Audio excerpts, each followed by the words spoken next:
Hello everyone.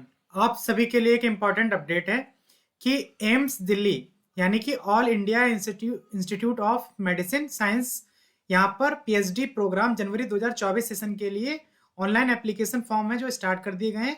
जब आप website पर जाएंगे तो सबसे पहले आपको यहाँ पर न्यू पर देखिए दिख रहा है online registration for AIIMS PhD programme January 2024 session has been started.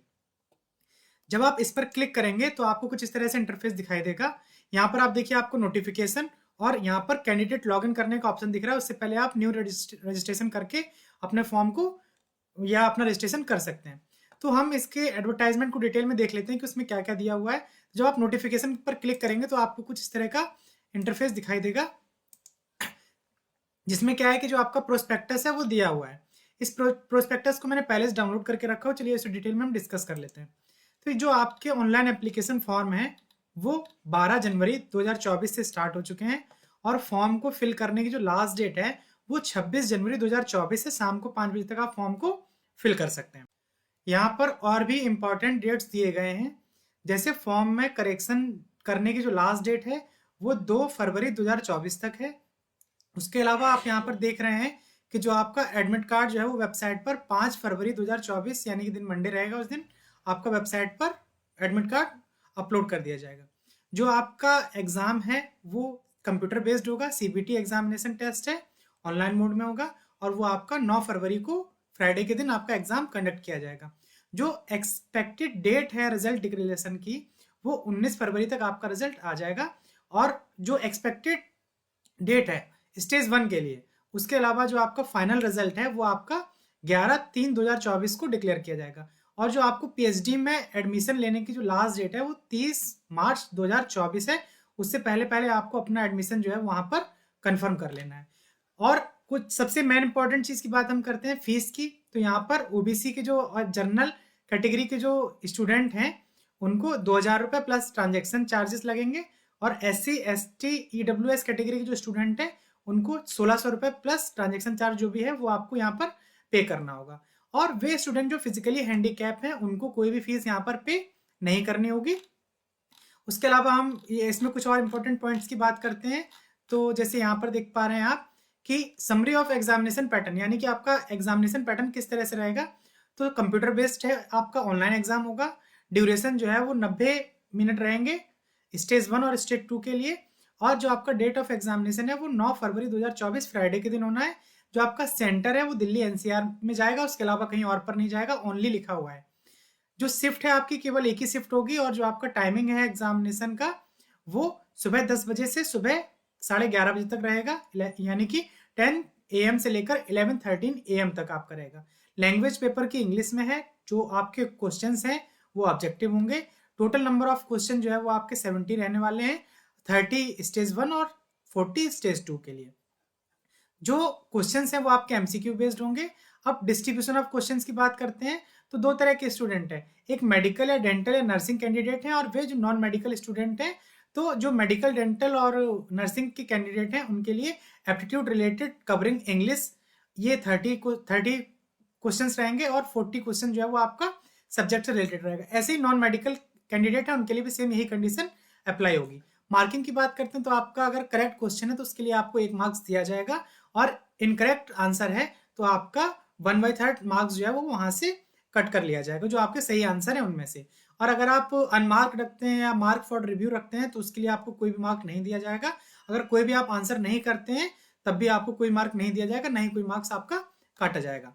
Method of cut off, तो at least 35 marks in stage 1 and stage 2 combined में आपके होने चाहिए टू एलिजिबल फॉर स्टेज 3 के लिए। जब आपको स्टेज 3 में जाना है तो उससे पहले आपके स्टेज 1 और स्टेज 2 में 35 मार्क्स मिनिमम होने चाहिए, ये आपका कट ऑफ रखा गया है। इसके अलावा हम बात करते हैं सीट्स के बारे में कि कौन कौन सी सीट्स हैं। तो सबसे पहले सीरियल नंबर दिया हुआ है, फिर आपको डिपार्टमेंट दिया गया है। तो हम मेनली जो अपने कोर सब्जेक्ट हैं biochemistry, biotechnology, microbiology, neuro science, इनको ही हम डिस्कस कर रहे हैं। इसके अलावा इस पीडीएफ को मैं अपने टेलीग्राम ग्रुप पर अपलोड कर दूंगा, वहां पर जाकर के आप अपने अकॉर्डिंग इसको डिटेल में रीड कर सकते हैं और जो भी क्वेरीज है आपको वहां पर आप पूछ सकते हैं। तो यहाँ पर सीट अवेलेबिलिटी को 2 पार्ट में डिवाइड किया गया है। एक वे स्टूडेंट है जिनके पास अपनी खुद की फेलोशिप नहीं है, यानी कि उन्होंने नेट जेआरएफ क्वालिफाई नहीं किया हुआ है, उन स्टूडेंट के लिए है। और एक वो सीट्स हैं जिसमें इंस्टीट्यूट अपने द्वारा प्रोजेक्ट से आपको फेलोशिप प्रोवाइड करेगा। तो seats available to all candidate, there these seats have fund available in project. तो यहाँ पर जो सीट्स मेंशन किए गए हैं ये वो सीट्स हैं जिनके लिए आपके पास में कोई फेलोशिप नहीं है तो आपको इसमें रख सकते हैं, आप यहाँ पर ज्वाइन कर सकते हैं। वहीं दूसरी तरफ जिनके पास खुद की फेलोशिप है तो वहां पर ये सीटों का नंबर यहाँ पर दिया हुआ है। टोटल सीट्स जो है वो यहाँ पर मेंशन किए गए हैं। जैसे आप देखिए बायोकेमिस्ट्री में जिनके पास अपनी खुद की फेलोशिप नहीं है उनके लिए 1 सीट है, और जिनके पास खुद की फेलोशिप है उनके लिए 5 है। तो टोटल यहाँ पे जो सीट का नंबर है वो 6 हो गया। उसी तरह से बायोटेक्नोलॉजी में टोटल वो स्टूडेंट जिनके पास फेलोशिप नहीं है उनमें 2 सीट है, और जिनके पास फेलोशिप है उनके लिए 4 है। तो टोटल यहाँ पर 6 हो गया। इसी तरह से माइक्रोबायोलॉजी में टोटल 7 सीट्स हैं। यहाँ पर नॉन फंडेड के लिए कोई भी सीट्स नहीं है। अगर आपके पास कोई फेलोशिप नहीं है तो आप माइक्रोबायोलॉजी में अप्लाई नहीं कर पाएंगे। न्यूरोलॉजी में आपके पास में नॉन फंडेड के लिए 2 हैं, और जो आपका खुद का फेलोशिप है उसमें 1 है, यानी कि टोटल जो है वो 3 सीट्स हैं। इसी तरह से रिप्रोडक्टिव बायोलॉजी में स्टेम सेल में यानी कि टोटल यहाँ पर देख रहे हैं आप 115 सीट्स हैं। इसके अलावा हम कुछ और बात करते हैं। जैसे आप सब्जेक्ट मान लीजिए जैसे आप एनाटॉमी में अप्लाई करना चाहते हैं तो टोटल यहाँ पर फंड अवेलेबल यानी कि एफ में 3 सीटें और ओ में आपकी 4 सीटें, टोटल 7 सीट्स हैं। यहाँ पर आपका क्वालिफिकेशन मेंशन किया गया है कि इसको कौन कौन से स्टूडेंट जो है वो फिल कर सकते हैं। तो एमएससी अगर आपने anatomy, physiology, biochemistry, biotechnology, biophysics, pharmacology, lab science, microbiology, neuroscience अगर इनसे किया हुआ है तो आप यहाँ पर अपने इसको फॉर्म को अप्लाई कर सकते हैं। इस सीट्स के लिए आप यहाँ पर पीएचडी फॉर्म फिल कर सकते हैं। इसी तरह से यहाँ पर सारे सब्जेक्ट के लिए अलग अलग यहाँ पर मेंशन किया हुआ है, और लास्ट में जब आप जाएंगे तो आपको कुछ पॉइंट्स और देखने को मिलते हैं, उनको भी जरा हम डिस्कस कर लेते हैं। तो यहाँ पर आप देखिए बहुत लंबा पीडीएफ है, तो आप जब जाएंगे तो यहाँ पर नोट में कुछ लिखा हुआ है, तो इसको हम देखते हैं। Candidate will be eligible only for seats in the department they have applied for. आप जिस सीट के लिए अप्लाई करेंगे केवल आप उसी के लिए एलिजिबल होंगे, आप अदर सीट्स के लिए एलिजिबल नहीं होंगे। Candidate will be allotted seat in order to their merit in the exam. Seat आपको जो मेरिट बनेगा उसके हिसाब से आपको अलॉट की जाएगी। Candidate with their on government fellowship can select for both. अच्छा, इस पॉइंट को आप समझ लीजिए।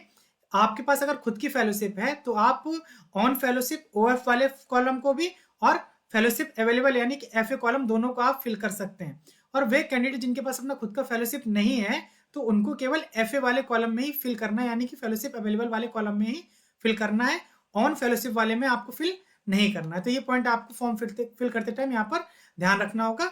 और यहाँ पर कुछ और एलिजिबिलिटी क्राइटेरिया दिया हुआ है, इसको आप अपना चेक कर लीजिए। मैं इस पीडीएफ को टेलीग्राम ग्रुप पर अपलोड कर दूंगा, वहां जाकर के आप इसको चेक कर सकते हैं। एक पॉइंट आपको याद रखना है कि फॉर्म को फिल करने की जो लास्ट डेट है वो 26 जनवरी है। इससे पहले पहले आपको फॉर्म फिल कर देना है।